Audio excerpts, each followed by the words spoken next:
Hi, I'm Aaron Dowd with Archer Services, and I'm here to talk to you today about hydrangeas.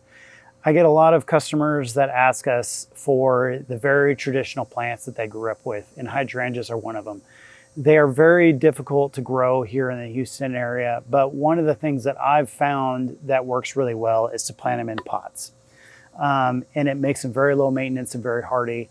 I do nothing with this thing besides feed it. That's it. You don't have to do any pruning or anything. This is late August and it's still putting on consistent blooms. The blooms don't have a lot of color right now, but in the spring they had lots and lots of color. It could probably also use a little bit more sunlight, which as the sun moves around my yard, I definitely get more color in my flowers. But considering this is August in Houston and I've done 0 to this hydrangea, it's just amazing how well it's done for me. I set my pots to water twice a day for 1 minute because pots tend to dry out very quickly. That way this keeps a nice consistent moisture on it, because this is one of those plants that I also consider emotional, meaning that very, very quickly it's going to tell you, like within a few hours, I'm not getting enough water, please water me some more, and it wilts.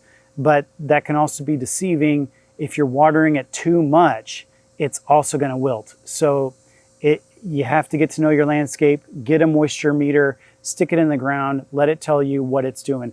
But in a pot, it's very difficult to overwater a pot.